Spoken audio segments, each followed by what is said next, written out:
ওই জামা কাপড় পরে একদিনের জন্য শুটিং করার জন্য তারা ওই হাঁটু পরিমাণ কোমর পরিমাণ পানিতে নামবে। কেউ কেউ বিভিন্ন ধরনের নৌকা মাচা নিয়েও আসবে। এই নাটক 2027 সালে আমরা আর ক্ষমতাসীন দল বিএনপির পক্ষ থেকে দেখতে চাই না। বর্ষা শেষ করে আমরা ধীরে ধীরে শরৎ হেমন্ত শীতের দিকে আগাচ্ছি। এই আগানোর সাথে সাথে আমাদের যারা সিটি কর্পোরেশনের প্রশাসক আছেন, এখানে যারা এমপি আছেন, ক্ষমতাসীন দল আছেন কিংবা মেয়র আছেন, তাদের ধীরে ধীরে স্মৃতিশক্তি লোপ পেতে শুরু করবে এবং তারা ভুলে যাবে এই বর্ষায় কিভাবে চট্টগ্রাম ডুবে গিয়েছিল।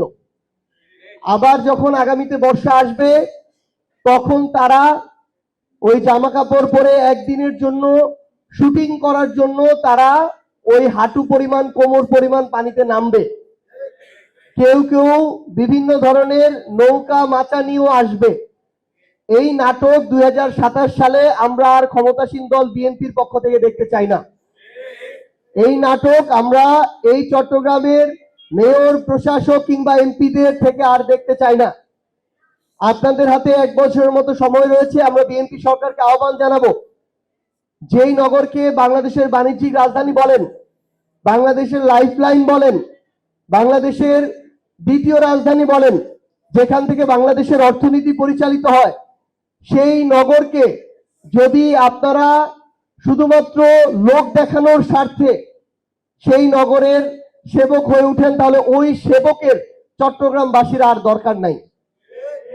আমরা আহ্বান করব যে এই চট্টগ্রাম শহরের পানি নিষ্কাশন থেকে শুরু করে আমরা আজকে এবং গতকালকে রাস্তাগুলো ঘুরে দেখলাম, রাস্তাগুলোর যে অবস্থা এবং আবাসিক এলাকাগুলোর যখন ভিতর দিয়ে আমরা এসেছি তখন আমাদের কাছে মনে হয়েছে যে অসুস্থ মানুষ এই রাস্তা দিয়ে হাসপাতালে যাওয়ার চেয়ে ঘরে বসে থাকলে আরো ভালো থাকবে। আমরা অতি দ্রুত সময়ের মধ্যে এই চট্টগ্রামকে যেন বাংলাদেশের এবং পৃথিবীর অন্যতম একটা গুরুত্বপূর্ণ নগরী হিসেবে সামনে নিয়ে আসার জন্য যে সেবাগুলো নিশ্চিত করা দরকার, স্বাস্থ্য, চট্টগ্রামের একটা মানুষকে স্বাস্থ্য সেবার জন্য কেন ঢাকায় যাইতে হবে? তাহলে এই বাণিজ্যিক রাজধানী দিয়ে আমরা কি করব?